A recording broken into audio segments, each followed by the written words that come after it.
qui sont causés par les esprits du mal. Et que la personne va aller à l'hôpital, on va faire tous les examens et on va les voir. Parce que ce n'est pas l'origine, n'est pas une origine naturelle, mais l'origine est spirituelle. Amen. Et une personne peut avoir une maladie pendant de longues années. La Bible nous montre par exemple que cette femme qui était emprisonnée, elle avait des courbures. Hein? Pendant de nombreuses années, pendant 18 ans, elle était enchaînée par ces esprits du mal. Mais le jour qu'elle est entrée dans le temple, elle a rencontré le Seigneur Jésus. Jésus a expulsé l'esprit malin et elle est revenue normale. Alléluia. Pendant 18 ans. Donc nous voyons que ces esprits sont tellement méchants. Ils n'ont pas de pitié. Et également, ils sont comme ils sont. Pour eux, le temps n'existe pas. En dehors du temps que Dieu a déterminé pour pouvoir les juger définitivement. Mais la Bible nous montre qu'ils ont tout le temps. Voilà pourquoi ils peuvent posséder un corps pendant 10 ans, pendant 50 ans. Ça, pour eux, c'est tout à fait normal. Vous et moi, nous vieillissons. Les générations passent, mais ces esprits sont là. Amen. Ces esprits, quand je te pose toujours la question, quel est l'âge du diable? Quel est l'âge des démons? Amen. Ils sont plus vieux que l'humanité. Ils ont été créés avant la création du monde. Amen. Amen. La Bible nous dit que les anges, les choses spirituelles ont été créées avant les choses visibles. Amen. Hébreux le chapitre 11, la Bible dit, par la foi, nous comprenons que le visible est venu à l'existence à partir de l'invisible.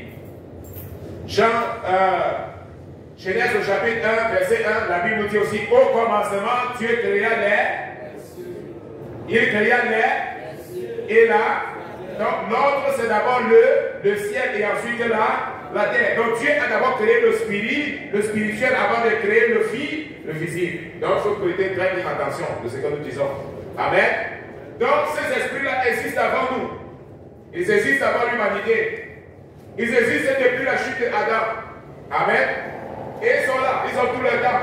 Des milliers d'années se sont déjà passées, ils sont toujours là. Donc voilà pourquoi ils peuvent posséder une famille, ils peuvent posséder des personnes pendant de nombreuses années, d'une génération à une autre, ils sont toujours là et ils vont continuer d'agir. Jusqu'à ce qu'un jour, une personne née de nouveau, il rencontre le Seigneur Jésus et Dieu lui donne la puissance et l'autorité. Alléluia. Et maintenant, ce chrétien, lorsqu'il reçoit la puissance, il reçoit l'autorité, il dit, à partir de ma génération jusqu'à la génération future, cet esprit n'agira que dans ma maison. Alléluia. Je dis toujours que, frère, lorsque tu es devenu chrétien, tu ne combats pas pour toi seul. Tu combats pour toi et les prochaines générations. Alléluia. Tu as une grande responsabilité. Tu as une grande responsabilité. Lorsque tu pries, tu ne pries pas seulement pour toi seul. Tu pries pour toi et ta famille. Tu pries pour toi et ceux qui vont venir. Alléluia. Voilà pourquoi la Bible dit Dieu est le Dieu d'Abraham, il est le Dieu d'Isaac qui est le fils d'Abraham et le Dieu de Jacob qui est le fils d'Isaac. Le Dieu d'Abraham, d'Isaac et de Jacob. Donc nous voyons la séquence, la descendance. Donc l'effort que tu fais aujourd'hui, ce n'est pas un effort seulement pour toi seul. Ah, tu peux dire, pasteur, je ne suis pas marié, ce n'est pas un problème. Tu commences déjà à prier à partir de maintenant pour la prochaine descendance. Alléluia.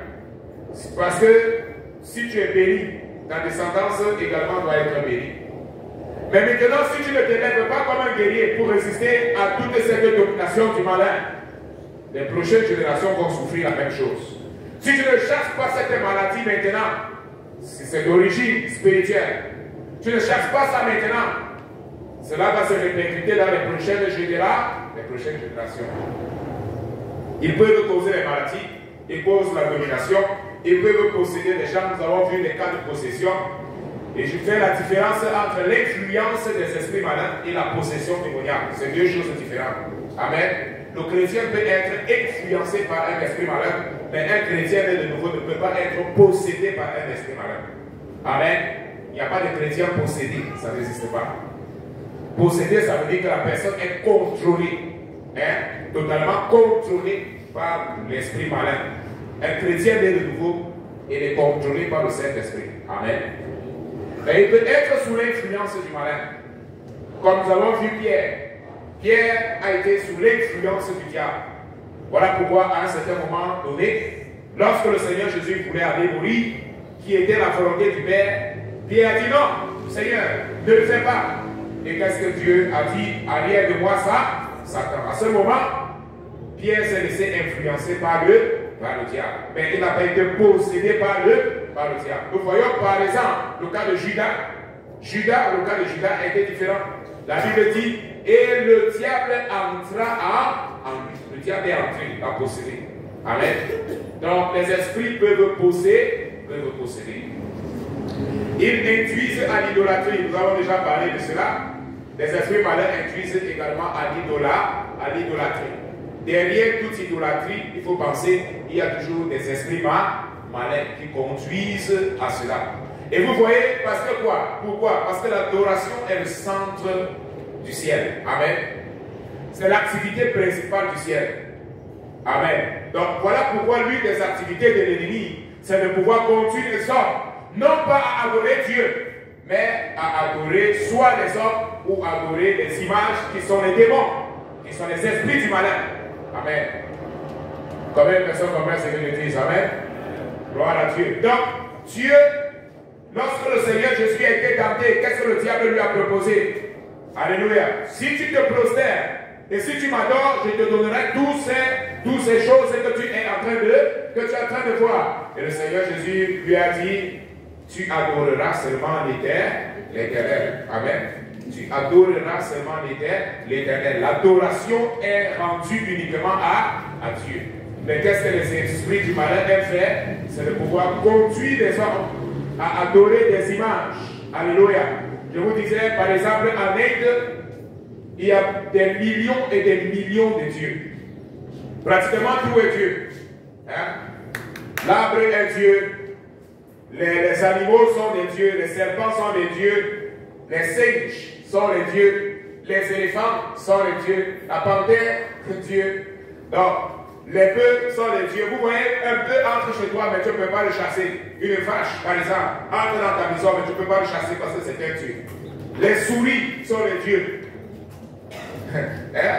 En Haïti, je sais pas, au Cameroun, nous on fait de la nourriture pour les tuer. Mais en Inde, les souris sont les dieux. Il y a un temple même où tu vois des gens partent avec le lait qui pose là. Vous voyez, il y a des milliards et des milliards de souris qui arrivent là. C'est un dieu pour eux. Et tu vois, les souris entrent, ils mangent ces laits là. Et eux, ils prennent le boire. Adoration. Hein? Voilà à quel point le diable conduit les êtres humains à pouvoir complètement vivre plus pire qu'un animal. Et c'est clair, avec tout ça, imagine toutes les maladies que cela peut venir. Parce que tu ne peux pas. Et c'est vraiment triste. Si tu tues une souris par hasard, par accident, je ne sais pas combien tu dois payer de valeur. Parce qu'ils sont partout. Quand tu entres dans le temple là, ils sont remplis. Donc tu dois marcher pour pouvoir les esquiver. Et tu viens avec ton offrande, tu poses les que tu déposes le lait là, il vient, il boit, et puis tu prends ça. Également le reste, tu bois. Adoration.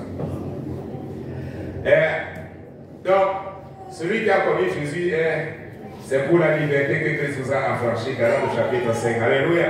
C'est pour la liberté que Christ nous a affranchis. Mais tout ça, la tromperie du malin. Voilà pourquoi l'apôtre Paul dit, le Dieu de ces siècles a aveuglé, amen, a aveuglé la compréhension des hommes pour qu'ils ne puissent pas comprendre, pour qu'ils ne puissent pas se repentir. Bon, nous avons parlé déjà des trois régions inférieures, nous avons parlé du paradis, nous avons parlé de l'enfer, nous avons parlé de la Bible. En ce qui concerne le jugement, le grand 3, en ce qui concerne le jugement du diable, la Bible nous dit le diable est déjà jugé. Amen. Le diable ne va pas être jugé, mais il est déjà jugé. Le Seigneur Jésus a dit, c'est là le prince de ce monde, il est déjà jugé. Il attend seulement la sentence finale. Au jour du jugement, il ne va pas être jugé. Il a déjà été jugé. Amen. Mais maintenant, la Bible dit dans 1 Corinthiens, le chapitre 6, le verset 3, que nous allons juger les anges. La dernière fois, je disais cela. Le chrétien va juger les anges. Mais pas les anges de Dieu. Amen. Il s'agit ici des esprits qui se sont rebellés avec Lucifer, comme nous avons vu dans l'Apocalypse, le chapitre 12, le verset 3 et le verset 4. Amen. Donc la Bible dit que les chrétiens vont juger le monde et vont juger les anges, en ce qui concerne le jugement. Bon, je veux que nous allons maintenant au chapitre 5. Avançons. Chapitre 5, l'être humain. Chapitre 5, c'est dans le livre, capítulo 5. Vamos lá no capítulo 5 agora. Capítulo 5, e vamos estar vendo a composição do ser humano, la composition de l'être humain. On va lire tous ensemble 1 Thessaloniciens chapitre 5, verset 23, c'est écrit là-bas. Ceux qui n'ont pas le livre, mais lisez 1 Thessaloniciens chapitre 5, verset 3. Prenez ta lettre d'annonce, rapide. Que le Dieu est, Si. que le Dieu de paix vous sanctifie, que le Dieu de paix vous sanctifie lui-même tout entière et que tout votre être, l'esprit, l'âme et le corps soient conservés irrépressibles lors de l'avènement de notre Seigneur Jésus. Alléluia. Bon, lisons tous ensemble. 1, 2, 3. Que le Dieu de paix vous sanctifie lui-même tout entier et que tout votre être, l'esprit, l'âme et le corps soient conservés irrépréhensibles lors de l'avènement de notre Seigneur Jésus-Christ. Lisons l'introduction ensemble. 1, 2, 3. Après avoir créé le monde spirituel, Dieu a créé le monde physique. Et dans le monde physique, il a créé au moins au lieu où la vie, un lieu, autant pour moi, où la vie, comme nous la connaissons, serait possible sur la terre. C'est-à-dire la terre. Genèse chapitre 1, verset 1. Dans ce monde, Dieu a décidé de créer un être qui pourrait avoir en même temps contact avec le monde physique et entretenir un contact avec le monde spirituel et par conséquent avec Dieu. Le Seigneur a donc créé une âme vivante qui utilise un corps physique pour communiquer avec les choses physiques et un corps spirituel lui permettant de communiquer avec la dimension spirituelle. Amen. Donc, la Bible nous dit que Dieu a créé d'abord les choses spirituelles avant de créer les choses physiques. Et Dieu a créé les choses physiques et il a créé une personne qui a la capacité, frère, faites attention, hein, regardez tous devant. Dieu a créé un être qui a la capacité de pouvoir se communiquer non seulement avec le monde physique, mais de se communiquer aussi avec le monde spirituel. Et l'être humain, faites attention, l'être humain, l'homme, est la seule personne qui a cette capacité de pouvoir se communiquer, hein, d'avoir cette dimension, hein, se communiquer avec le monde spirituel et se communiquer avec le monde physique. En utilisant un corps, en utilisant quelque chose qui est physique. Nous allons voir que les démons, par exemple les esprits du mal, comme nous avons vu dans le chapitre 4, ils n'ont pas la capacité que l'homme a. Hein? Quand quelqu'un dit, ah, j'ai vu un esprit, vous n'allez pas voir les esprits, vous les voyez physiquement, avec prendre un corps physique, c'est très rare. Ils peuvent utiliser le corps d'une personne qui est déjà morte, mais ce n'est pas commun.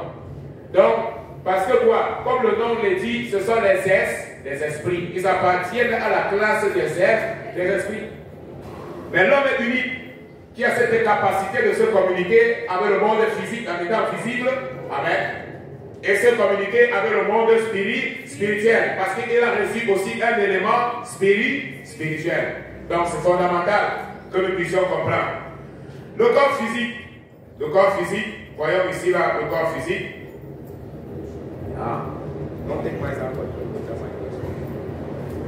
Le corps physique, lisons ensemble 1, 2, 3. Le corps physique a été créé à partir des éléments de la terre et il est nourri par eux. Pour préserver ce corps, Dieu a établi un système qui incite l'homme à faire ce qui est supposé être fait et à ne pas faire ce qui n'est pas censé être fait, de sorte qu'il ne meurt pas et il se multiplie. C'est le mécanisme de la peine ou de la douleur et du plaisir. Ainsi, pour chaque besoin qui est pourvu, il y a du plaisir. Et à chaque besoin non pourvu, il y a la peine ou l'inconfort. Ce mécanisme a généré l'instinct de survie tant de l'humanité aussi bien que des autres animaux. Pour satisfaire les besoins de ce corps physique, Dieu a fait que la terre produise toutes les provisions nécessaires avant même la création de l'homme. Amen. Le corps physique, la Bible nous montre les trois parties de l'homme. L'homme est esprit, il est âme et il y a le corps. Amen. Je dis toujours cette parole. Il a trois parties. Il est tripartite. Amen. Tripartite veut dire trois parties. Mais l'homme n'est pas une trinité. Et on va voir cela. Amen. Donc il a un esprit, un corps et une âme. Amen. Mais vous n'allez jamais voir l'âme agir de manière individuelle, en dehors du corps. Personne ne va me dire, ah, quand je suis passé dans la rue, là, j'ai vu une âme qui se promenait en train de chercher son corps. Non. Amen. Donc l'âme ne marche pas indépendamment du corps. De la même manière que le corps ne vit pas indépendamment de l'âme. C'est fondamental que nous puissions comprendre cela. Parce que nous allons comprendre que toute autre manifestation, généralement les manifestations démoniaques, tout cela, c'est tout simplement une manifestation de l'ennemi qui n'est pas vrai. Ah, pasteur, j'ai vu mon père qui est revenu. Amen. Il n'y a pas de communication entre les vivants et les morts. Amen. Et les revenants, ce sont les esprits malins. Ne les acceptez jamais chez vous. Amen. Mais chassez-les au nom de Jésus. Vous allez voir, si c'est vraiment ton père, quand tu vas dire au nom de Jésus, rien ne va se passer. Mais tu vas voir, quand tu vas chasser, tu vas expulser, tu vas prendre autorité et tu vas voir la manifestation. Parce que la Bible nous dit qu'il se déguise en ange de lumière. Il n'est pas la lumière, mais il fait comme s'il était la lumière. Et voilà pourquoi il peut prendre l'image de n'importe qui. Amen. Il peut prendre l'image de Pélothèse pour venir te parler. Il peut prendre l'image d'une personne pour venir te parler. Il peut prendre l'image même du pasteur pour venir te parler. C'est un trompeur, le chef du mensonge. Frère, écoutez ce que je suis en train de vous dire. Beaucoup de personnes parfois m'ont dit, ah, j'ai eu un rêve, et puis je voyais, le pasteur me disait, quand le diable peut te tromper, va te tromper. Mais si tu as la parole de Dieu, et si tu es attaché à Dieu, il ne va pas te tromper. Amen. Si ta foi est basée sur la parole de Dieu, non pas seulement les rêves, tu vas voir. La Bible dit que les choses spirituelles se discernent spirituellement. Amen. Spirituellement. Donc, la Bible dit ne donnez pas foi à toute doctrine. Ne donnez pas foi à n'importe quel rêve, à n'importe quelle pensée qui vient. Mais cherchez voir si c'est dans la parole de Dieu. Est-ce que c'est en accord avec ce que la parole de Dieu a établi de Genèse jusqu'à Apocalypse? Et non pas seulement un passage isolé de la Bible, mais toute la Bible. Amen. Je ne peux pas prendre simplement un passage de la Bible et puis j'établis une doctrine. Non. Dieu a donné la Bible, 66 livres. De Genèse, Apocalypse. Il n'y a pas de contradiction. Donc si j'établis une doctrine à partir d'un verset biblique qui contredit un autre verset biblique, alors ma doctrine est fausse. Parce que la Bible ne se contredit pas. Vous comprenez ce que je suis en train de dire, frère? Donc voilà pourquoi il faut avoir la connaissance de toute la parole. Lorsque le diable est venu tenter le Seigneur Jésus, l'une des stratégies qu'il a utilisées, c'est quoi? Si tu es fils de Dieu, car il est écrit, Amen, il donnera l'ordre à ses anges, afin que ton pied ne heurte sur une pierre. Il a cité la parole. Il a cité un verset isolé. Amen. Je suis sûr que si le diable, et c'est ce que le diable fait aujourd'hui, s'il avait cité ce verset à beaucoup de personnes, peut-être ici, les personnes lui disent, oui, il a raison. Dieu a dit ça dans la Bible. Alléluia. Sauf que Dieu a aussi dit que tu ne tenteras pas l'Éternel ton. Il a pris un seul verset, il a dit, voilà ce que la Bible a dit. Voilà ce que tu as dit. Voilà ce que tu as dit dans sa parole. Voilà ce que tu as dit. Fais. Mais sauf qu'il y avait aussi un autre verset qui disait que tu n'allais pas taper le Seigneur dans. Et le Seigneur connaissait. Voilà pourquoi il est important d'avoir les Saintes Écritures. Voilà pourquoi il faut lire. Voilà pourquoi Dieu donnait ce commandement à Josué, que ce livre de la loi ne s'éloigne point de ta bouche, mais dit que le jour et nuit. Parce que si tu as la parole de Dieu jour et nuit, lorsque l'ennemi va venir pour te tenter, il va voir que cet homme est préparé, cette femme est préparée, je ne peux pas la tromper. Alléluia. Lorsque le diable va susciter ses maîtres, ses docteurs pour pouvoir enseigner sa doctrine, il va voir que voilà, la personne est formée, elle a les Écritures, parce que toute Écriture est inspirée de Dieu. Alléluia. Le corps physique est alimenté à partir des choses de la terre. Le corps spirituel, voyons. Le corps spirituel, deuxième point. Lisons ensemble, 1, 2, 3. Le corps spirituel, ou simplement l'esprit, a été créé à partir d'un élément céleste, c'est-à-dire spirituel, le souffle de Dieu. Le corps physique est venu de la terre, tandis que l'esprit est venu de. Le corps physique est venu de là, alors que le corps spirituel est venu de Dieu. Amen. C'est clair que c'est Dieu qui a créé les deux. Amen. C'est Dieu qui a formé le corps physique. Mais il a formé le corps physique à partir des éléments de la terre. On continue, 1, 2, 3. Or, de même que le corps physique éprouve du plaisir dans les choses terrestres, l'esprit ressent le plaisir dans les choses spirituelles ou célestes. Et comme le corps se meurt sans les choses terrestres, car il a été formé de la terre, l'esprit aussi se meurt sans les choses célestes, car il est venu de l'être, il est venu du ciel, c'est-à-dire de Dieu. De même que Dieu l'a fait pour le corps physique, il a donné à l'homme la possibilité de nourrir son esprit avec quelque chose de céleste. Il lui a donné ce que la Sainte Bible appelle l'arbre de la vie, qui est quelque chose de spirituel, car il est situé aujourd'hui où? Dans le ciel, Apocalypse 2, 5, Apocalypse 22, 2. Comprenez que tout ce qui se trouve dans le ciel est spirituel. Amen. On s'arrête là. Donc, la Bible nous montre que Dieu a créé le corps physique à partir des choses de la terre. Ne dormez pas. Amen. Et Dieu également, il a créé le corps spirituel. Amen. Le corps physique s'alimente des choses de là, et le corps spirituel s'alimente des choses du ciel. Amen. Donc, au départ, Dieu a créé l'homme et il a placé dans le jardin l'arbre de la connaissance du bien et du mal. Il a aussi placé l'arbre de la vie. Amen. L'arbre de la vie, ici, fait référence à la vie éternelle. L'homme avait l'immortalité, il ne pouvait pas mourir. Amen.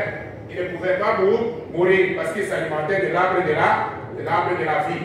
Et comme le pasteur souligne ici, lorsqu'on parle de l'arbre de la vie, ce n'est pas forcément que c'était un arbre avec des fleurs. C'est quelque chose de spirituel. Donc l'homme avait l'immortalité. Il vivait de manière éternelle, en recevant la parole de Dieu, en s'alimentant de cet arbre de vie. Et la Bible nous dit que tous les soirs, tous les jours, Adam avait la communion avec Dieu. Alléluia. Le Seigneur venait, il marchait dans le jardin et il causait avec Adam. Quelque chose de fantastique. Et je suis sûr que beaucoup aimeraient avoir eu cette expérience-là. Donc, l'homme est composé de combien de parties? 3 parties. Quelles sont les 3 parties? Bon, commençons toujours comme la Bible donne. L'esprit, l'âme et le corps. L'esprit, l'âme et le corps. Amen. L'esprit a été créé à partir des choses du ciel. Et le corps a été créé à partir des choses de la terre. Amen. Je pense que personne ne va commettre l'erreur là-dessus. Bon, l'âme, lui, l'âme de l'être humain. L'âme est l'être humain lui-même. C'est la grande différence entre l'homme et Dieu. L'homme est une âme qui utilise un esprit et un corps physique. Dieu est un esprit qui a une âme et s'il veut, il peut se manifester dans le monde physique en utilisant un corps physique. Amen. Donc, vous et moi, nous avons une âme. Et l'âme, c'est l'être humain lui-même. L'âme, c'est le centre de la volonté. L'âme, c'est le centre des désirs, des décisions. Amen. Nous avons vu que le corps, il est physique. Il n'est pas le centre de la décision. Il a été créé à partir des choses de la terre. Nous avons vu que l'esprit aussi existe. Il vient du ciel. Amen. Mais maintenant, notre personnalité, c'est ce que nous appelons âme. Amen. Une âme vivante. Vous comprenez la différence entre l'esprit, l'âme et le corps? Rapidement. Donc l'âme, c'est vous-même, le centre. Amen. Le centre de la décision. Le centre de l'intelligence. Amen. Et maintenant, tu peux écouter la voix de Dieu à partir de ton esprit. C'est comme la tête et les oreilles. Ton esprit, ce sont les oreilles. On va supposer la tête justement est au milieu. Et il y a deux oreilles. Amen. L'oreille droite, c'est l'esprit qui écoute la voix de Dieu. L'oreille gauche, c'est le corps qui écoute les choses du monde. Amen. Vous avez compris la différence? Et la tête est là. La tête est là. Elle reçoit les choses. Elle reçoit les informations. Et puis le cerveau analyse. Et nous avons aussi le monde, le corps physique reçoit les choses du monde et le cerveau analyse. Maintenant, c'est le cerveau qui prend la décision. C'est-à-dire là, je n'avais pas préparé cet exemple. C'est maintenant le cerveau qui prend la décision. Où je vais aller à droite, où je vais aller à gauche. Amen. Donc, l'homme, c'est ça. Il est là, il est au milieu, il analyse, il écoute l'esprit et il écoute également le monde physique. Et maintenant, il prend la décision. Disons maintenant, Romains le chapitre 8. Vous allez comprendre ce que je dis de manière claire. Romains le chapitre 8, quelqu'un lit pour nous Romains le chapitre 8, le verset 5 et le verset 7. Romains le chapitre 8.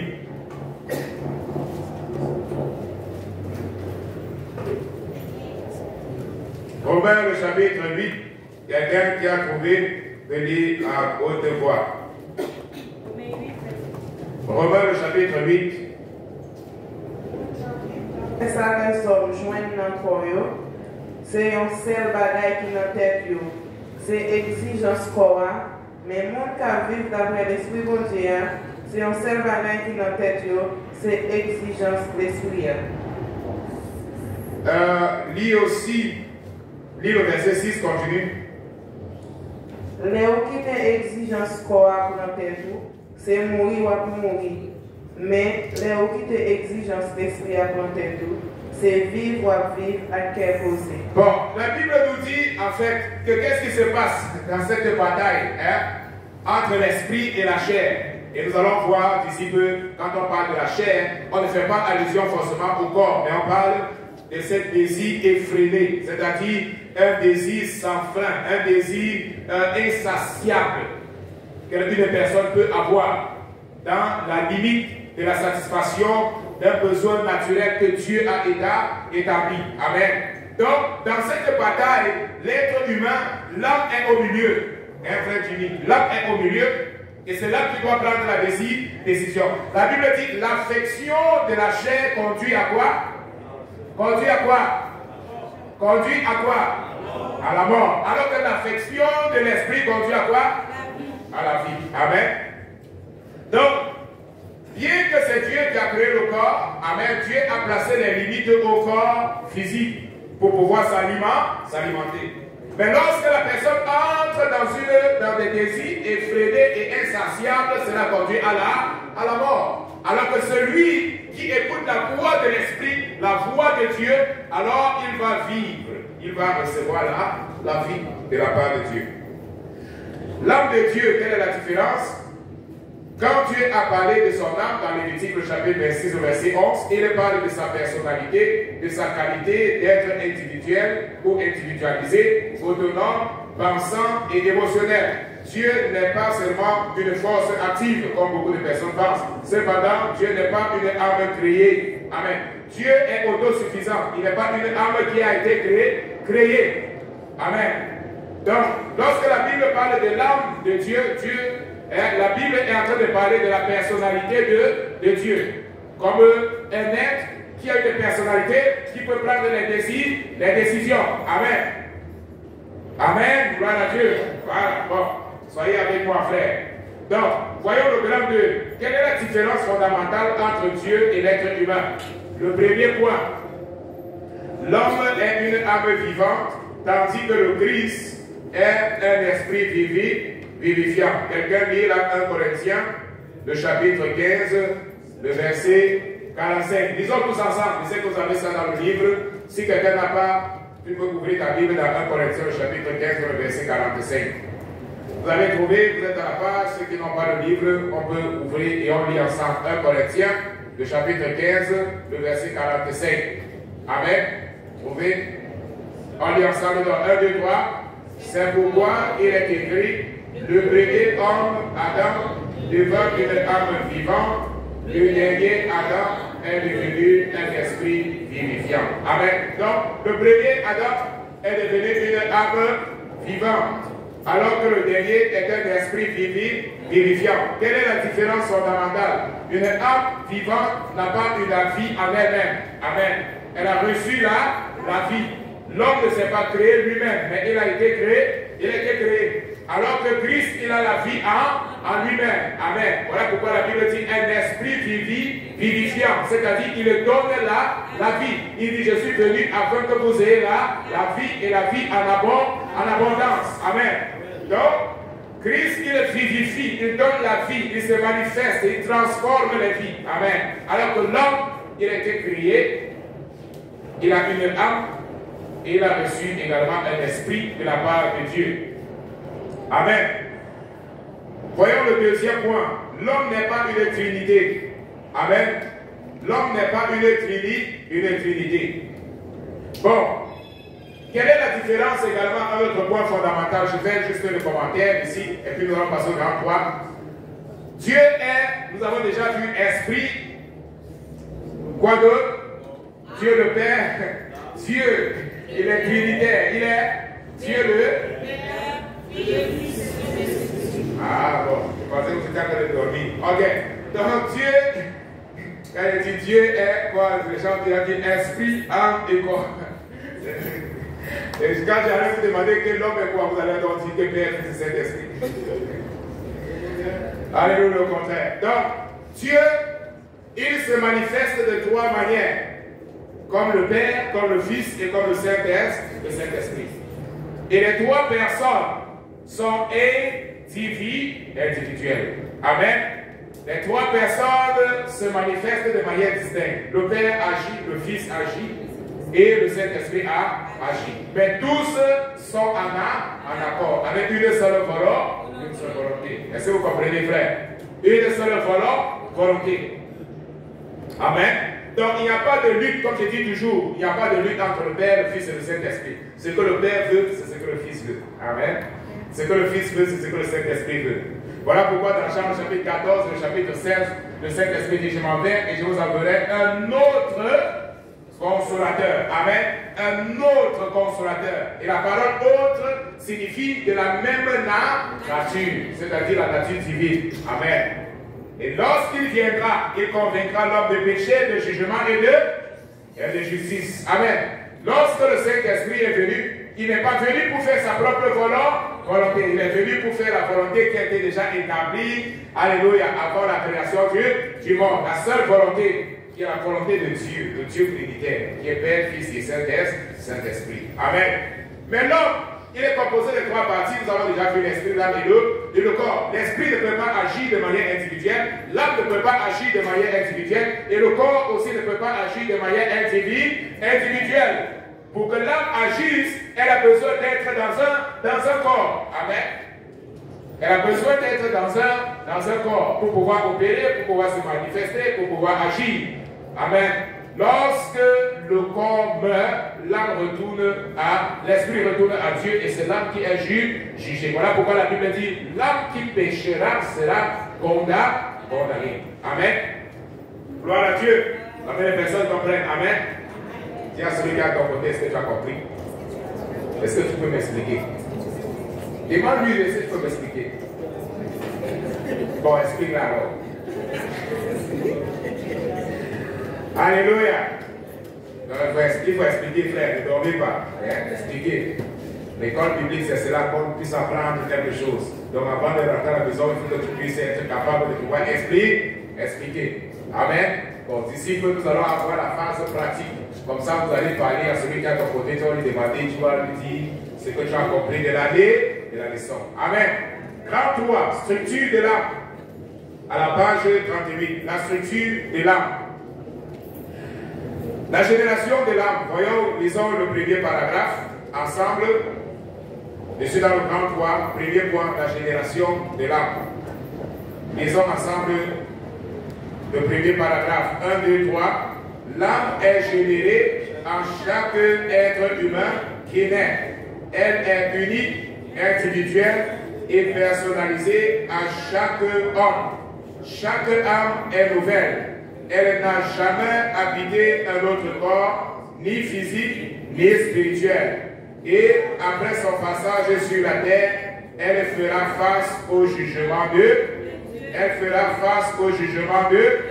Amen. Donc l'âme est unique. Dis à celui qui est à ton côté, l'âme est unique. Ton âme est unique. Tu es la seule personne sur la terre. Est-ce que vous comprenez ce que vous êtes en train de dire? Tu es la seule personne sur la terre. Il n'y a pas une personne qui est comparable à toi sur la terre. Amen. Alléluia. Vous ne trouvez pas ça de spécial, frère? Vous ne trouvez pas que vous êtes spécial? Dis à celui qui est à ton côté, tu es spécial. Tu es unique. Amen. Donc, vous voyez, s'il y a 10 milliards, s'il y a des milliards, toutes des milliards de personnes là, mais Dieu crée chacun de manière individuelle et de manière unique. Alléluia. Il n'y a pas deux papissons. Si Dieu avait voulu deux papissons, il aurait créé deux papissons. Mais il a voulu un seul papisson. Et il a fait l'âme de papisson, différente de l'âme de Silas, de l'âme de Zaza, d'Éline, pour que le papisson soit unique. Même les jumeaux, même les vrais jumeaux, parce qu'au Cameroun, nous on a aussi les faux jumeaux. Amen. Même les vrais jumeaux sont individuels. Frère, regardez un mystère. Même la femme qui est en train de porter cet enfant, qui va donner naissance à cet enfant, elle va donner naissance à un enfant qui est différent d'elle. Alléluia. Alléluia. Moi, je ne sais pas si vous ne pouvez pas m'aider avec ça. C'est un mystère que la science ne comprend pas. Et qu'on ne peut pas expliquer. Les bébés de Dieu. Alléluia. Gloire à Jésus. Est-ce que tu peux dire merci Seigneur? Merci Seigneur. Pour mon âme unique. Tu es unique. Alléluia. Dieu t'a créé spécial. Donc ne te méprise pas dire, oh, Seigneur, regarde comment je suis. Tu es unique, il n'y a pas deux personnes comme toi. Comment tu ne vas pas te valoriser? Tu es la seule pièce que Dieu a créée sur la terre. Et tu n'es pas content avec ça. Qu'est-ce que Dieu pouvait pas faire? Alléluia. Si tu avais créé plusieurs personnes, tu vas dire, ah mais Seigneur, regarde, il y a plusieurs Silas ici. Il y a plusieurs Silas ici. Mais Dieu a créé un seul Silas. Et il l'a placé sur la terre, au milieu de 9 milliards de personnes. Alléluia. Alléluia. Un frère Bénin, un seul Bénin. Imagine frère, un seul Bénin, non seulement en Haïti, mais un Bénin sur toute la terre. Tu pars aux États-Unis, tu pars en Amérique, tu pars en Afrique, tu pars partout. Il y a un seul Bénin. Une arme unique. Alléluia. Dieu est fantastique, frère. Dieu est fantastique. Dis à celui qui est à ton côté, valorise-toi. Je ne veux pas dire que vante-toi, je dis valorise-toi. Valorise ce que Dieu a mis à toi. Alléluia. Valorise ce que Dieu t'a donné. Beaucoup de personnes ne savent pas qu'ils sont uniques, qui se regardent tout simplement et disent, ah, je suis misérable. Frère, ça ne dépend pas de l'argent que tu as dans la poche. Alléluia. Tu peux enfiler rien à voir dans la poche, mais ton âme est plus chère. Voilà pourquoi le Seigneur Jésus a dit, regardez, le Seigneur Jésus a dit, à quoi ça sert à un homme de gagner le monde, hein? Et s'il vient perdre son, Dieu dit que ton âme est tellement chère qu'on peut vendre toutes les choses de la terre et ça ne va pas acheter ton âme parce qu'elle est unique. Oh, gloire à Jésus. Alléluia. Merci Seigneur. Alléluia. Voilà, le diable trompe beaucoup de personnes aujourd'hui. Et vous voyez, beaucoup de gens se suicident. Elle ne se valorise pas, elle pense qu'elle est la dernière, elle n'a pas d'importance, et ainsi de suite. Parce que le diable est parvenu à mettre dans leur tête qu'ils ne sont rien, que la vie ne sert à rien, alors que Dieu a créé l'homme unique. Alléluia, gloire à Jésus. Frère, ça ne dépend pas de l'argent que j'ai en bas. Quand Dieu t'a créé, tu avais un compte en bas. Alléluia. Alléluia. Tu avais quoi quand Dieu t'a créé? Jean pas dit, je suis sorti comment? Qui est né ici avec des habits? Quelqu'un est né avec des habits ici? Quelqu'un est né avec la montre ici? Quelqu'un est né avec un téléphone ici? Quand tu es né, tu avais quoi? Tu avais quoi? Dis ce que tu avais. Le frère Gilles a tout résumé. C'est ça? Alléluia. Comme ça. On a pris soin de toi, on a porté, on a jeté des habits, on a fait tout pour toi. Mais aujourd'hui, les gens sont toujours en train de réclamer, en train de bougonner. Les chrétiens bougonnent tout le temps, bougonnent. Ah Dieu, je ne suis pas encore marié. Ah Dieu, je suis encore ceci. Ah Dieu, je suis encore célibataire. Ah Dieu, tu es unique. Tu es unique. Valorise ce que Dieu t'a donné. Si je n'apprends pas à valoriser ce que Dieu t'a donné gratuitement, que Dieu dit qu'on peut vendre toutes les choses de la terre, ça ne va pas acheter. Comme tu veux que Dieu te donne encore quoi? Alléluia. Alléluia. Oh, Jésus, tu es tellement bon, frère. Tu es tellement bon. Donc, la Bible dit dans Ézéchiel, au chapitre 18, verset 20, l'homme qui péchera, c'est cet homme qui mourra. Hein? Le Fils ne va pas porter le péché du Père. Nous pouvons souffrir les conséquences d'une mauvaise décision, mais nous n'allons jamais porter les péchés de nos parents. L'âme qui péchera mourra. Je ne vais pas être jugé en fonction des péchés de mes parents qu'ils ont commis, ils ont réalisé. Non. L'âme est unique et chaque âme est responsable de ses actes. Amen. Nous tous, nous sommes responsables de nos actions. Gloire à Dieu. Bon. Les limitations de l'âme humaine, j'ai déjà parlé des limitations de l'âme humaine. Donc, l'homme humain ne se manifeste pas seul. Amen. Elle doit être dans un corps. Donc, et par conséquent, toutes les manifestations supposées des âmes sont des manifestations démoniaques. Amen. Ah, j'ai vu une personne qui est revenue et qui m'a parlé. Non, ça c'est une manifestation démoniaque. Si ton père est déjà décédé, comme mon père est déjà décédé, je sais que je ne veux plus jamais le voir. On va seulement se le voir dans le ciel. Amen. Mais maintenant, quand je parle de manifestation, c'est manifestation. Certaines souvent, personnes ont des rêves et ainsi de suite. Frère, faites attention. Il peut y avoir des choses que tes pensées ont créées. Amen.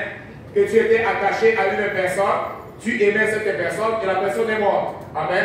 Et tes pensées sont toujours là. Tu aimes cette personne et c'est là, tu peux la voir en rêve sans que ça soit une manifestation démoniaque. Amen. Je ne suis pas en train de dire que tout cela, ce sont les démons. Non, tu peux la voir et puis vous êtes content et puis vous êtes amis et ainsi de suite. Mais ce n'est pas une chose qui sera fréquente. Après un certain temps, ça ne doit pas partir parce que le cerveau doit s'adapter. Ce sont des choses émotionnelles. Amen. Combien de personnes comprennent ce que le pasteur dit? Amen. Voilà. Donc, mais il y a aussi en contrepartie que ça peut être des manifestations. Alors tu dois commencer à faire attention. Tu dois commencer à dire non, ici l'ennemi peut profiter d'une situation comme ça pour pouvoir s'infiltrer et t'amener là où il ne fallait pas aller. Amen. Donc l'âme est individuelle. 3. La capacité de l'âme à ressentir dans le plaisir à travers les dispositifs de sensation du corps. Je veux que nous partons dans le tableau qui est à la page 40. Le tableau qui est à la page 40. Je vais faire ce commentaire et puis nous allons pratiquement terminer cette leçon. Regardez le tableau qui est à la 40. À la page 40. Le tableau qui n'est pas à la 40. À la page 40. Bon, Regardez, la Bible nous dit, nous montre, dans ce tableau, nous voyons que Dieu a créé le corps physique, et le corps physique, pour pouvoir se maintenir, un frère Siméon. C'est Siméon, hein? C'est pas Simon, Siméon.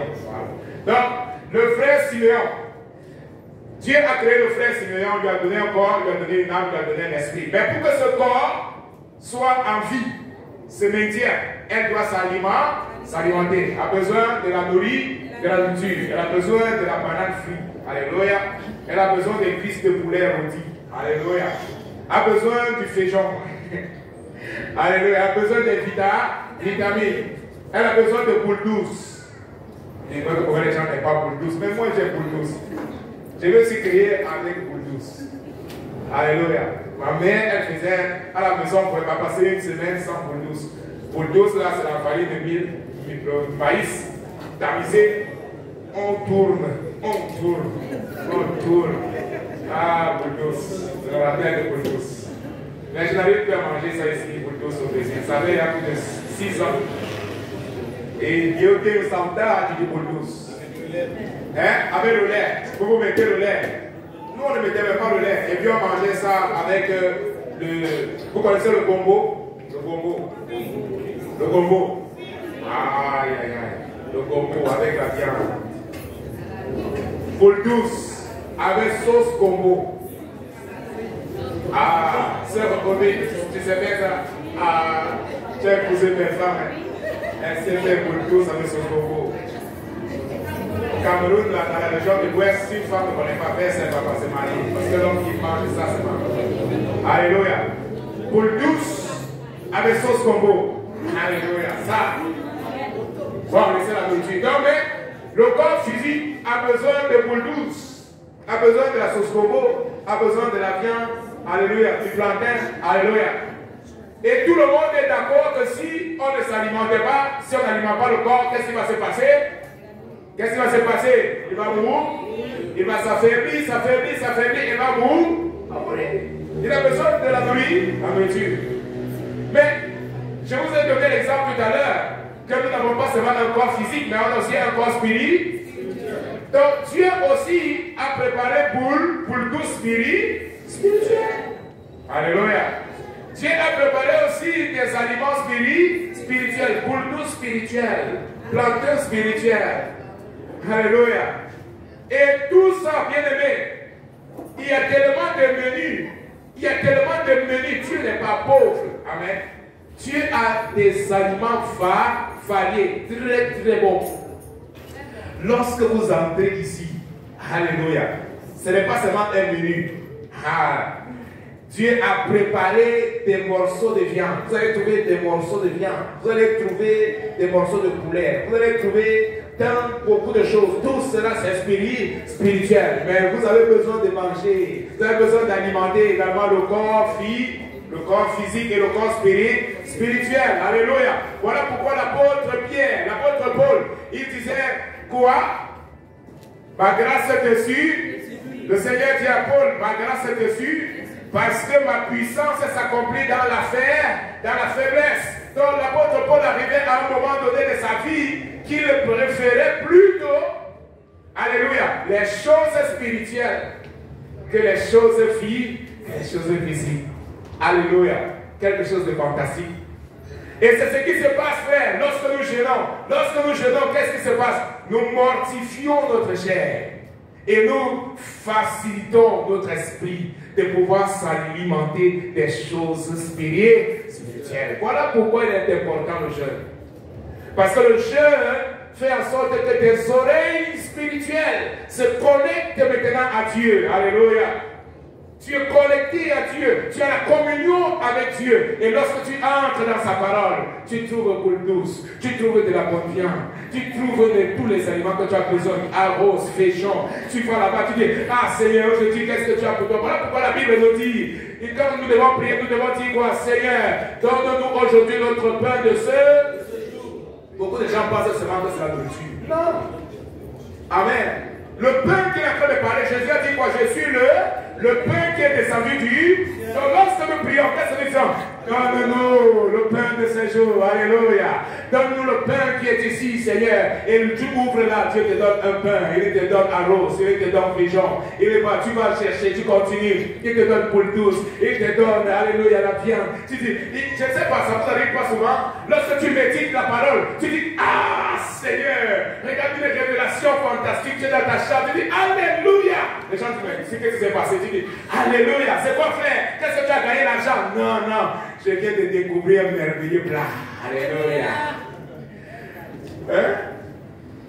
Beaucoup de gens me regardent comme si je suis un fou. Je ne suis pas fou, c'est vrai. Alléluia. Quand tu t'attaches à la parole, lorsque tu aimes la parole, c'est pas ça, ma vie. Parfois, tu vois une révélation qui vient comme ça de la part de Dieu. Tu dis, alléluia. Tu vois comment ton esprit se réjouit. Alléluia, ton esprit vient de manger une nouvelle nourriture. Alléluia. Voilà pourquoi la Bible parle de corps spirituel. C'est un corps. Alléluia. Ton esprit a une bouche. Si à celui qui est à ton côté, ton esprit a une bouche. Parce qu'il a un corps. Il a l'estomac. Alléluia. Gloire à Jésus. Donc, dans ce tableau, Dieu nous montre, la Bible nous montre quoi? Que Dieu a créé l'alimentation. Et lorsque la personne mange, alors il est content. Mais l'extrapolation, c'est quoi? La plutonnerie. Les gens mangent et ne s'arrêtent pas. Quand on organise les mariages, je ne sais pas, ils pensent qu'en Haïti aussi c'est la même chose. Les gens mangent, et nous sommes déjà en train d'arriver en décembre, où les hôpitaux seront remplis avec des gens qui ont trop mangé. Alléluia. Parce que les gens ont la gourmandise, la gloutonnerie, ils mangent.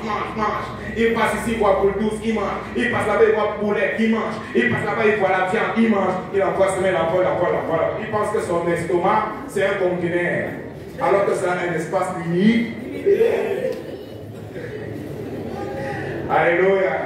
Alléluia. Je vous ai déjà raconté que j'avais un grand frère qui mangeait. Lui, quand on envoyait se laver, il lavait seulement son ventre. Il pouvait terminer un morceau de savon seulement, il lave seulement son ventre. Parce que pour lui, ce qui l'intéresse, c'est la nourriture. Alléluia. Mais Dieu, c'est pas ça. Dieu a créé également le besoin de les vêtements. Il a créé les intempéries. Et face aux températures extrêmes, Dieu a créé les vêtements. Lorsqu'il fait froid, on a besoin de mettre les vêtements pour se couvrir. C'est normal. Mais maintenant, qu'est-ce qu'on a? Quand on entre dans la chair, qu'est-ce qu'on va faire? L'ostentation. La personne ne cherche pas seulement à s'habiller pour couvrir sa nudité. Alléluia. Dans Genèse au chapitre 3, le verset 7, la Bible nous dit qu'après la chute, qu'est-ce que Dieu a fait? Dieu a fait le vêtement. En fait, l'homme a fait son vêtement avec des feuilles de figuier. Sa propre éthique. Mais quand Dieu a regardé, il dit, mais ça c'est quelle la Bible ça? La Bible dit, Dieu a tué des animaux. Il a pris la peau et il les a couverts. C'est ce que la Bible dit. Ce n'est pas le pasteur Silas qui dit. Il a couvert. Mais aujourd'hui, quand tu vas prêcher ça, on a créé toutes les choses. Les jupes qui viennent ici, qui viennent là-bas, qui partent partout, qui ont les femmes ici, qui ont les femmes là-bas. Mais Dieu n'a pas créé ça. Dieu a créé un habit qui couvre. Mais l'homme a inventé les habits qui plutôt montrent la nudité. On retourne encore en arrière, depuis le temps d'Adam et Ève. Ostentation, vêtements pour apparaître. Ma soeur, apparaître. Je dois être la plus belle lorsque j'entre dans l'église. On a créé des talons de 1 mètre de hauteur. Quand elle entre, parfois il faut soulever la porte. Tu dis, mais tu as grandi dans la vie. Des gens qui grandissent tout le temps. Hein? C'est ça. Elle pense que de cette manière, que ça sera bien, elle sera vue, elle va apparaître, ainsi de suite. L'ostentation, on va apparaître, on veut montrer, c'est moi. Hein? Il faut que je vienne avec une veste chaude, tout chaude, avec les chaussures chaudes, avec le chapeau chaud, une montre chaude. Ça, c'est le standard, ce n'est plus la fonction du vêtement APR. Mais la Bible dit que nous devons rechercher la simplicité. Dis à celui qui est à ton côté, simplicité. Simplicité. Modestie. Ne cherche pas à ostenter. Alléluia. Ne cherche pas à tirer les regards sur toi. Je ne dis pas qu'il ne faut pas prendre soin de toi. Non, j'ai commencé déjà par vous dire que nous devons prendre soin de nous. Mais nous ne devons pas ostenter. La dernière chose, la procréation. Dieu a créé les organes génitaux pour la procréation. La procréation, ça fait partie de la procréation. La procréation, l'une des fonctions de la procréation. Ce n'est pas seulement qu'il faut procréer. Amen. C'est l'une des fonctions du plaisir dans le mariage. Mais qu'est-ce que les gens, qu'est-ce que la société aujourd'hui nous montre? Qu'on peut avoir des rapports même en dehors du mariage. Utiliser quelque chose que Dieu a établi pour être utilisé seulement dans le mariage. Maintenant, on utilise en dehors du mariage. La recherche du plaisir pour le plaisir. Ce n'est plus le plaisir pour satisfaire à un besoin, à une nécessité que Dieu a établi. Amen. L'extrapolation. Et je parle aujourd'hui beaucoup plus de la jeunesse. Il ne suffit pas seulement d'avoir ce rapport, mais ce sont des choses qui entraînent une longue conséquence dans toute ta vie, qui va te suivre jusqu'à ta mort parfois. Beaucoup de gens vont passer des moments de délivrance par rapport à cela. Mais si la personne se réserve, si la personne se garde et attend le Seigneur, s'attend à Dieu, cette personne sera bénie. Autant convenable, amen, autant convenable, Dieu va honorer cette personne. Parce que Dieu n'abandonne personne. Bon, nous arrêtons là. Disons la conclusion ici. 1, 2, 3. Ayant la connaissance de qui nous sommes, il y a une évidente nécessité que chaque âme soumette sa volonté à ses pensées à Dieu et ses pensées à Dieu, crucifiant ainsi la faim insatiable du plaisir de leur corps, de même que leur propre orgueil. Ainsi, il sera possible d'avoir une vie de pleine satisfaction à travers les plaisirs pourvus par une vie de communion avec Dieu. Ces plaisirs, à la différence de ceux ressentis par l'âme, par le corps physique, qui sont éphémères, dépassent cette vie et demeurent éternellement. Est-ce qu'il y a une question? Je prends juste une, deux.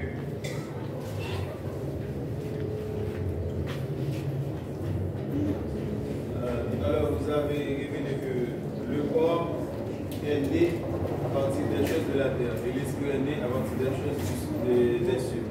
Donc, j'aimerais savoir si, par exemple, le corps et l'esprit sont en guerre. Ce n'est pas le corps en réalité qui est en guerre avec l'esprit, c'est la chair. Donc, si la chair est faite spécialement par l'âme parce qu'ils sont unis. Non, la chair en réalité, c'est ce désir-là, c'est ce désir éphémère, ce désir foncier de pouvoir aller au-delà de ce que Dieu a établi. C'est quoi la chair? La chair, c'est cela. La chair, c'est ce désir-là. Dieu a créé, je vais prendre un exemple. Dieu a créé, nous avons vu, Dieu a créé la nourriture pour que nous puissions manger. C'est normal pour alimenter le corps physique. Mais maintenant, lorsque la personne mange, la personne est rassasiée. Amen. Son estomac est rempli, elle n'a plus besoin de continuer de manger. Mais sauf qu'en nous, il y a toujours ce désir-là qui va rechercher de pouvoir manger, même lorsqu'on est déjà rassasié. Lorsque la personne continue, alors la personne entre dans ce qu'on appelle la chair. Amen. Et ceux qui viennent de tout cela, les autres qui viennent de tout cela, de tous ces désirs-là, c'est-à-dire cette volonté de pouvoir exercer une activité, même lorsqu'on est déjà satisfait. On appelle ça les désirs de la chair. Comme nous avons voyé dans Galates, le chapitre 5. Dans la bataille, ce n'est pas entre le corps, mais c'est entre la chair qui utilise les besoins du corps pour pouvoir influencer l'âme. Pour pouvoir influencer l'âme.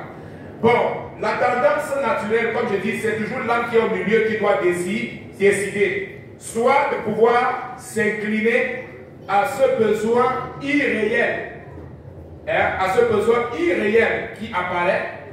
Soit de pouvoir refuser et de dire, je ne vais pas m'alimenter, je ne vais plus continuer de m'alimenter. Je suis rassasié, j'ai mangé. Si c'était 1 kilo d'aliments, il y a certains qui mangent 2 kilos, peut-être 3 kilos, bon, et qui ne sont pas rassasiés. Ça dépend des maris. Hein? Je sais que les femmes mangent aussi plus que les hommes parfois. Mais il y a des gens qui ne mangent pas beaucoup. Amen. Oui, il y a des femmes qui mangent beaucoup. Quand elles préparent la viande, si c'est 1 kilo de viande, c'est seulement 2 morceaux qui arrivent sur la table. Et le mari dit, mais tu n'as pas acheté, j'ai donné la ration aujourd'hui, c'était pour 2 kilos de viande. Tu dis, mais voilà. Ou alors elle sert un plat et l'homme mange avec 2 morceaux de viande. Quand l'homme veut manger le deuxième plat, c'est sans viande. Il dit, mais chérie, il n'y a plus de viande. La viande est finie, tu n'as pas mangé. Mais tu n'as pas acheté 1 kilo de viande. Ouais, mais 1 kilo de viande, est-ce que c'était beaucoup? Hein? Il y avait beaucoup d'os. Et où sont les os, chérie? Ah, elle a jeté les os. Elle a jeté les os ici quelque part. Bon, mais c'est ça. Donc, oui, pose la question. Pasteur, la Bible dit dans le 3 Jean 2. 3 Jean 2. Bien-aimé, je souhaite que tu prospères à tous égards et sois en bonne santé, comme prospère l'état de ton âme. Alors, comment un chrétien peut avoir une âme prospère? Comment un chrétien peut avoir une âme prospère? C'est une bonne question et c'est longue la réponse. Mais je vais te donner basiquement une réponse. La première des choses, nous avons 3 piliers dans notre vie pour être prospère. Nous avons la parole de Dieu, nous avons le jeûne et nous avons la prière. Ce sont les triplets, les 3 piliers fondamentaux pour avoir une âme prospère. La méditation quotidienne de la parole, la prière et le jeûne. C'est impossible qu'un chrétien puisse mener une vie victorieuse et prospère s'il n'a pas ces 3 éléments dans sa vie. C'est impossible, frère, c'est impossible. Quand je dis c'est impossible, c'est que c'est impossible. Ce n'est pas pasteur Silas qui a te le dit, mais c'est ce que la Bible dit. Dieu connaissait cela. Il a dit à Josué, Josué le chapitre 1. Ah, disons, ce n'est même pas moi, c'est bon parce que tu as utilisé ça. Josué le chapitre 1. Josué le chapitre 1, le verset 7. Qu'est-ce que la Bible nous dit? La Bible dit à partir du verset 6, le verset 7. Ah, fortifie-toi seulement et aie bon courage en agissant fidèlement selon toute la loi que Moïse, mon serviteur, t'a prescrit. Et ne te détourne ni à gauche, ou alors ni à droite, ni à gauche, afin que tu fasses quoi? Afin que tu réussisses comment? Dans tout ce que tu entreprendras, dans tout, pas une partie, mais dans tout ce que tu vas entreprendre, tu vas prospérer.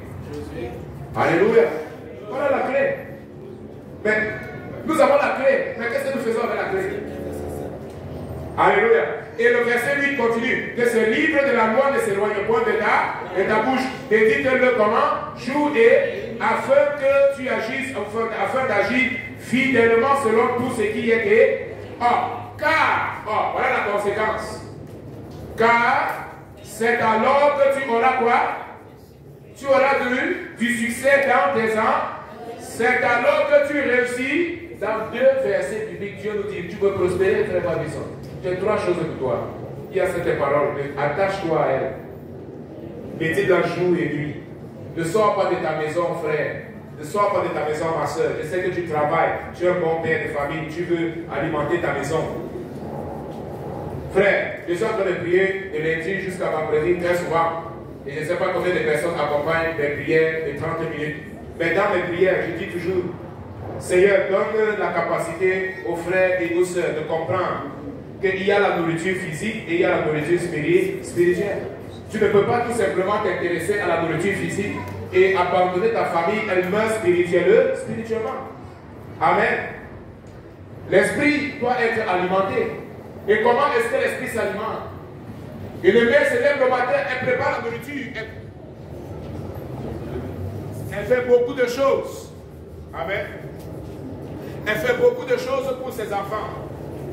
Un homme qui se lève tôt le matin, il travaille, il fait beaucoup de choses. C'est un bon père de famille, c'est une bonne chose. Il s'intéresse, il fait beaucoup de choses. Amen. Gloire à Dieu. Amen. Mais ta famille ne s'alimente pas seulement des choses physiques, elle s'alimente aussi des choses spirituelles. Et personne ne mange une fois par semaine. Qui mange une fois par semaine ici? Une fois par semaine, qui? Personne. Amen. Qui mange une fois par semaine? Il n'y a personne. Hein? Avant que le culte ne termine, certains auraient mangé il y a 2 fois. Amen. Gloire à Dieu. Mais je vous pose la question, combien de personnes dans cette semaine ont alimenté leur âme avec la parole tous les jours? Au moins un verset. Lire. Prier. Amen. Donc frère, je vous encourage. Comment prospérer pour que se passe la clé? Que ce livre de ces voix de ta bouche. Fais l'effort de pouvoir la méditer jour et nuit. Avant de sortir de ta maison, lorsque tu rentres dans la soirée, tu es fatigué, mais prends ce temps-là avec Dieu. Tu es célibataire, comme moi. Je n'ai pas marié. Donc il n'y a pas d'enfant à prendre soin. Donc quand tu es à la maison, la première des choses à faire, ce n'est pas de regarder qui t'a envoyé un message, qui a envoyé ceci, des faux messages qu'on t'envoie, qui ne te servent à rien, qui vont brouiller ton cerveau. Cette femme, cette fille-là, elle ne t'aime pas. Qu'est-ce qu'elle a fait avec toi? Mets-la de côté. Prends la parole de Dieu. Alimente ton esprit. Hein? Sature tes pensées avec ça. Lorsque le moment de l'épreuve va venir, tu ne vas pas hésiter pour prendre la bonne décision. Amen. Parce que ta décision est déjà programmée dans ton esprit. Et la jeunesse, voilà le secret. Tu vas avoir un bon mariage demain. Ah, aqui ó. Deus, todas as receitas estão aqui ó. Dentro. Tu veux réussir demain, c'est ici. Tu as des problèmes pour la vie financière, la réponse est ici. Amen.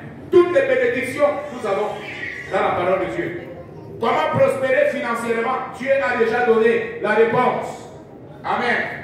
La réponse est déjà donnée dans la Bible. Il veut prospérer l'Église. Il veut multiplier l'Église. Et il a dit, oh, j'ai établi un chemin pour multiplier l'Église. Apporter dans la maison du Seigneur la dîme et les eaux. Mais beaucoup de personnes sont toujours en train de retenir la dîme et l'eau. Il faut toujours tout le temps que le pasteur prie. Seigneur, prospère l'Église, prospère l'Église, prospère l'Église. Ce n'est pas le pasteur qui prospère l'Église. Amen. Est-ce que c'est le pasteur qui prospère l'Église? Qui prospère l'Église? Qui te prospère? C'est Dieu. Donc ça ne sert à rien. On ne peut pas se moquer de Dieu. On ne peut pas tromper Dieu. Galates chapitre 6, le verset 5 et 7. Ne vous y trompez. On ne se moque pas d'eux. C'est un homme racé. Et le moissonneur, c'était un homme racé, et le moissonneur, Dieu est un Dieu juste. Voilà, c'est un église. Bon Dieu béni nous. Et mon question, pasteur. Lorsqu'une personne est en train de dormir, j'aimerais savoir est-ce que l'âme va quitter le corps pour s'écouler? L'âme ne quitte pas le corps. Lorsque l'âme quitte le corps, la personne meurt. Amen. L'âme est attachée au corps parce qu'il n'y a pas un corps qui peut vivre sans âme.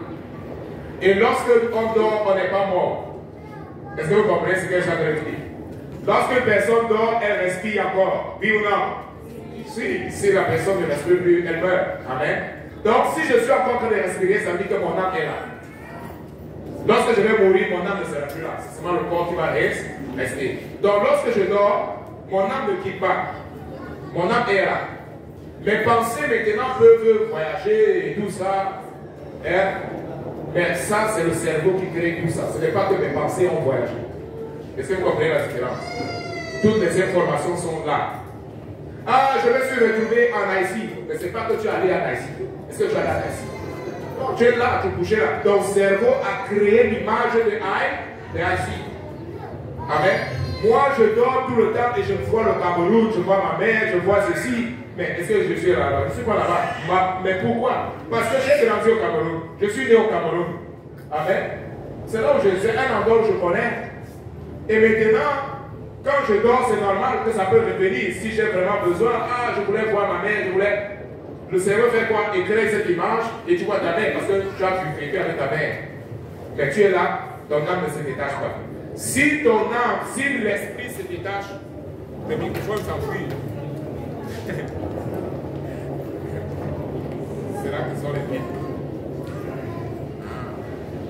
Si l'esprit, là, dans le cas des manifestations de la sorcellerie et autres, c'est différent, d'accord?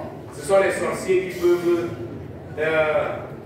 avoir des manifestations, c'est-à-dire qu'ils peuvent incorporer les animaux, ils peuvent incorporer ceci, c'est l'esprit. En fait, c'est les manifestations démoniaques quand ils ouvrent leur âme à cet esprit-là. Quand ils ouvrent leur âme. Mais qu'il s'incorpore en animal ou quoi que ce soit, l'âme appartient à Dieu. Lorsqu'ils vont mourir définitivement, l'âme va être jugée. Amen. Gloire à Dieu. Bon, là on se connaît ça maintenant. D'abord, nous allons nous tenir debout. Hein, tu voulais parler? Jimmy, parle. Ceux qui vont diriger peuvent déjà avancer. C'est le culte des Saintes et comme vous savez, nous allons être rapides. Oui, frère Jimmy. Bonjour, pasteur. Bonjour. Depuis naissance, la Bible dit depuis la naissance, moi-même, depuis notre maman, depuis que je m'appelle Jimmy. Je suis sorti au monde qui est noir. Et après, tant que je dis à dimanche, nous sommes noirs, mais demain c'est TV, là où on va regarder comme ça, on regarde où on mouille. Mais est-ce qu'elle est mouille? Est-ce qu'elle est passée bon Dieu lui-même, il va lui donner chacun de nous? Mais elle n'est pas devant pour dire, est-ce qu'il m'a parlé noir ou sinon rouge? Olha, você curta no meu braço, pastor. Ele pergunta quando ele nasceu preto. Aí quando ele vai morrer, quando ele vai aparecer diante de mim. Preto.